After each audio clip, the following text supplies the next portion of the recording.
Hello and welcome to this BloombergQuint Facebook Live. It's been a week and a day since the government announced that all notes of 500 and 1,000 rupee notes need to be exchanged for new series of notes of 2,000 rupees and 500 rupees, which are going to be introduced into the system. That move took out 86% of the currency in circulation by value. And of course, predictably, there has been a fair amount of chaos in that last 1 week, with banks still struggling to meet the demand for new currency and withdrawals restricted, exchange of old currency notes restricted. Now, that is a predictable part of the confusion, if we can call it that. The question that starts to now be raised is what is going to be the economic impact if this situation doesn't get corrected fairly quickly. Ajay Shah is a senior fellow at NIPFP. He's joining us via Skype to help us understand the economic implications of this. Ajay, thank you very much for joining us here on this Facebook Live on BloombergQuint. Let me just first ask you, Ajay, when this was announced, I think the most obvious thing to say was that there will be an impact on transactions, which will have an impact on retail and other cash-driven sectors. So that is the predictable part which the government presumably had factored in, which has a 1 quarter GDP impact. Is that a fair way to look at just the immediate impact of that cash crunch?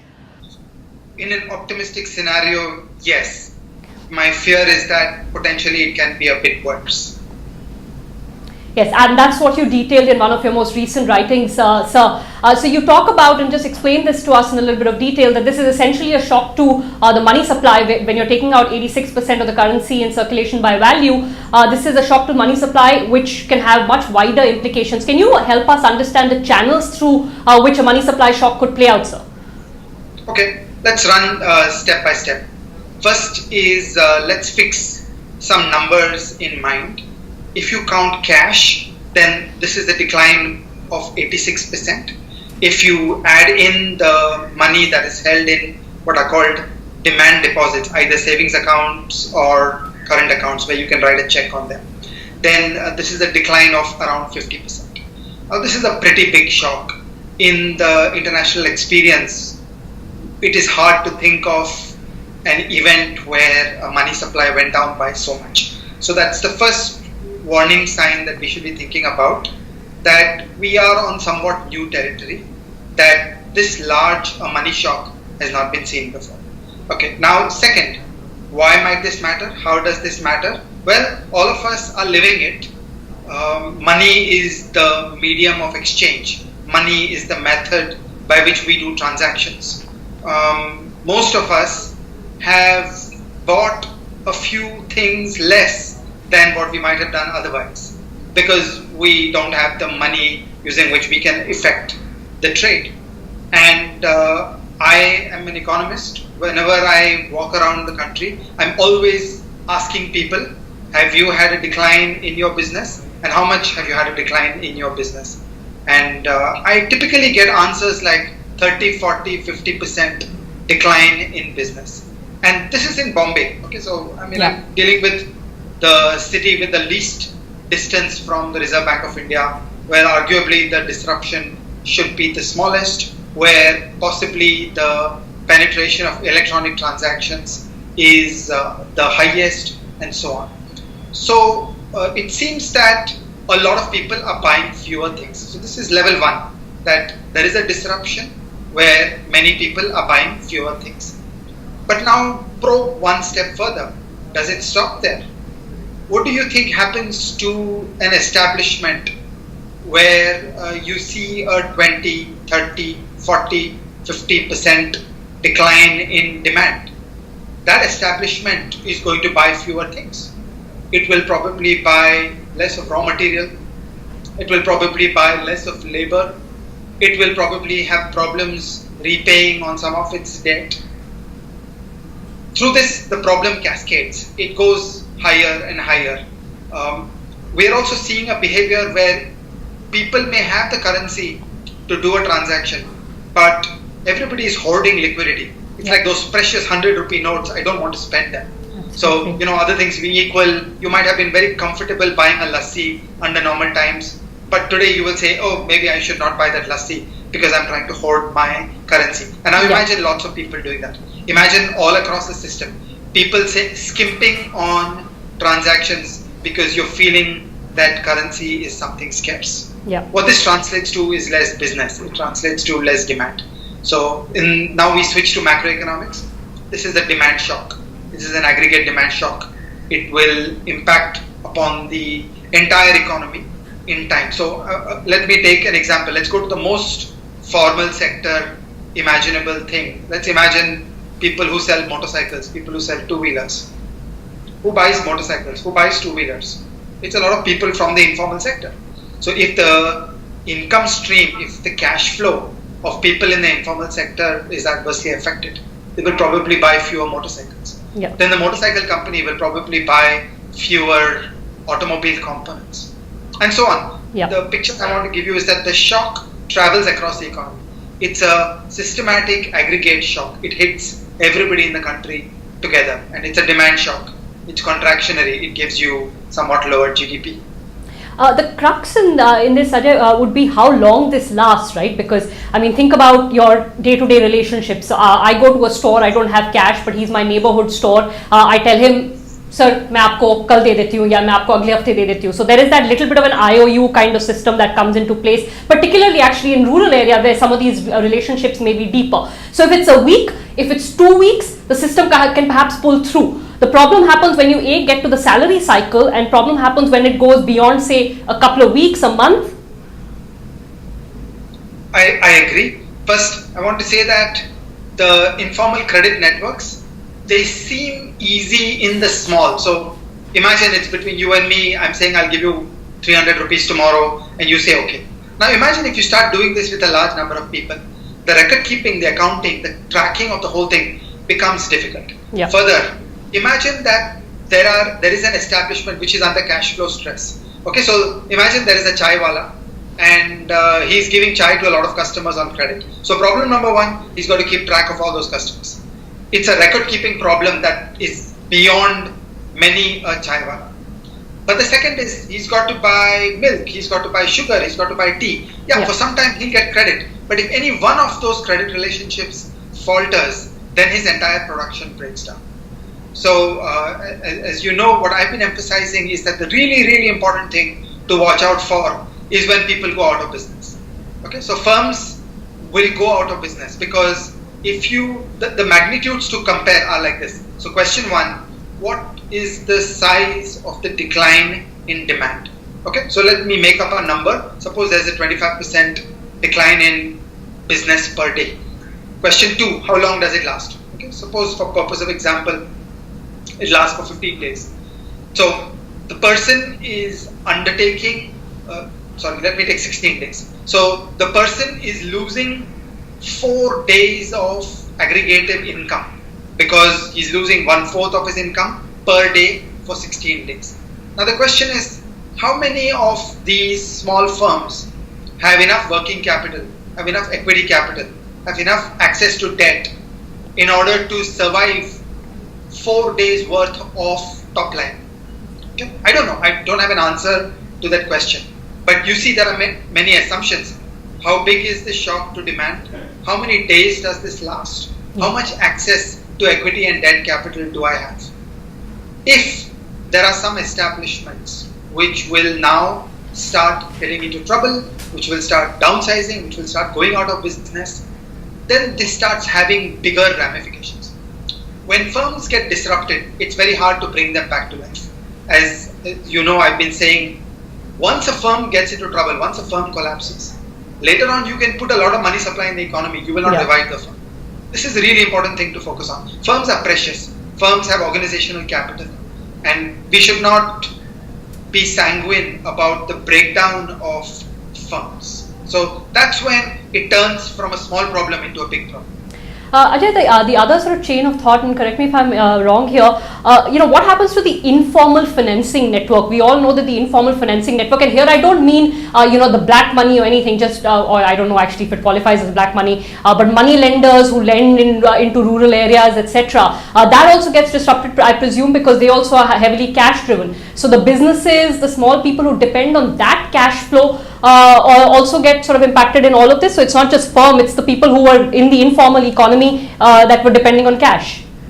Yeah, you took the words out of my mouth. A moment ago I was saying that the firm faces a demand shock. It needs equity and debt capital to tide over the bad times. Okay, and it's your guess for how many bad days and how much of a shortfall in business. Yeah. But now you turn to the other side. Where is the firm going to get equity and debt capital? Yeah. Most of the Indian informal sector is financially excluded, is cut off from the formal financial system, is relying on informal networks of equity and debt financing. And some of those are also getting disrupted because of this problem in cash, because many of them are actually doing business in cash. As you would have heard, the entire microfinance industry is in a lot of trouble because their payment cycle is being done in cash. Yeah. And now that's another large industry which is feeding capital into the informal sector, and that industry also appears to be getting disrupted. So it's a double whammy that there is a constraint coming in from the business side, that aggregate demand has gone down, and this is the time when you need finance the most. But at this very time, some channels of financing are also getting disrupted. So bottom line is, the thing we should look for is, do the firms get disrupted? Do some firms get disrupted? To the extent that firms get disrupted, this becomes a more difficult business cycle downturn. Otherwise, it's a mere opportunity cost. So, reasonable men can debate. So, hypothetically, you say no firms go bankrupt, but for 1 quarter we lose GDP of 20% of the output of the quarter. Okay, then you can debate whether that was a good price to pay for the benefits, and reasonable men can have different views. Where this gets really painful is where, if we manage to disrupt a significant number of firms, then the recession becomes longer. It becomes costlier for the economy to find its feet, to once again figure out how to do production. Ajay, help us talk through any correctives, if there are, to your mind, apart from the fact of restoring currency supply. We don't have numbers, neither the government nor the Reserve Bank are giving out exact numbers on how many notes have been printed, what is the timeline of, matching up to that 86%. So, that's an unknown. Are there other correctives? I mean, somebody, for instance, businesses are suggesting overdraft facilities being extended. Those are some of the larger businesses who, would benefit from something like that. There are other people saying that give a credit boost, or sort of a credit stimulus, encourage NBFCs to lend more, open refinancing windows. Any of that, to your mind, could help, tide us over? So I think we should think in 3 parts. The first is that we have just executed a large shock to money supply. So let's think of all the things that we can do to counteract that. Okay, so it does involve printing as much money and getting it out. It does involve using formal money to the extent possible. Okay, do anything you can to increase money supply. That is recipe number 1. Then recipe number 2 is, we should see that this is a business cycle decline. Okay, so remember what happened in late 2008. There was a large adverse shock to the economy because there was a sharp date of the Lehman bankruptcy. We understood immediately that this is a downer for the economy. I will point out in passing that the chaiwalas and the barber shops and the medicine shops of South Bombay were not affected in 2008. So they are affected this time. But still, in 2008, we understood that there was a significant negative business cycle downturn on its way. And we started using the classic levers of macro policy. We cut interest rates, we did a fiscal expansion. Okay, with hindsight, we can debate what was done was right, what was done was wrong. But there was a response that was rolled out. Yeah. And my sense is we should be thinking in those ways now. And the third is that a lot of political capital has been put behind this campaign around corruption. And my sense is cash holdings is only a minor part of corruption. But this would be a great political moment to go after some of the more tangible policy initiatives which would actually make a difference to corruption. There are difficult state capacity and institutional reforms that are required to address corruption. I feel like 3 weeks ago, the number 1 thing on everybody's mind was Delhi and air quality. And that was a great moment to do deeper things on fixing air quality in Delhi. In similar fashion, I think now that we've changed the subject and now that corruption is the subject, this would be a great time to go after deeper institutional reforms and state capacity and the administrative reforms that are required to actually address corruption. No, absolutely. So, someone said, if you look at the sequencing of this process, so you've attacked cash first, which could, be argued is the first point of impact, and then you have to follow it through with, reforms perhaps in real estate, gold, and then political funding in particular. So, I get, would you say that follow through is important so that whatever pain we do have to go through is not wasted? So, I believe in a sunk cost principle. The pain is the pain. It's done. It's over. Yeah. You can't go back in time. You can't change things. Yeah. I'm looking forward. Yeah. I'm saying that now that the conversation is around corruption, then could we do stuff that will actually matter to corruption as opposed to this stuff which is frankly inconsequential? For example, political funding. It's a great issue to go after. Yeah. But there are many others. There is tax policy. There is tax administration. There is the administrative reforms that are required to go after discretion.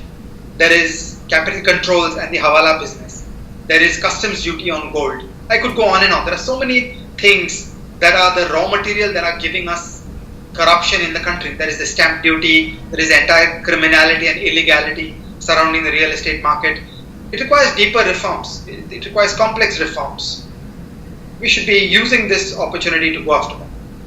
Ajay, can I just change tracks a little bit and ask you for an opinion on a very heated debate that seems to be playing out, at least on social media, among economists, journalists are sort of watching on the sidelines, on whether this has an impact on the RBI's balance sheet, whether there would be provisions to pay out a dividend to the government and hence have a fiscal impact.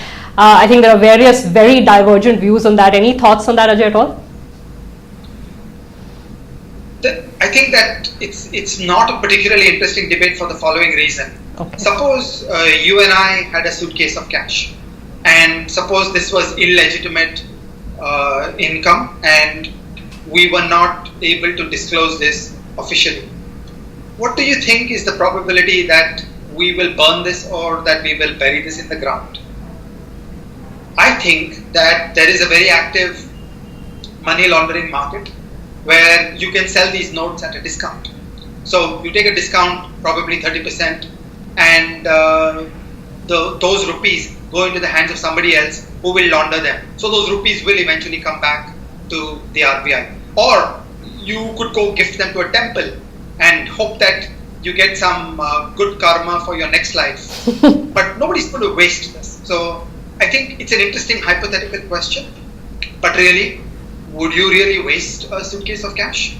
I think not. It's not a rational thing to do. Probably not. Ajay, I'm going to leave it there. Thank you so much. This was a very valuable conversation, helping us understand how things move forward. Like you said, what is done is done. What we need to understand is how it plays out and how we actually bring in some correctives. Really appreciate your time here on BloombergQuint. This is a Facebook Live session from BloombergQuint ending. Do follow us on BloombergQuint.com for all the updates on this big developing story.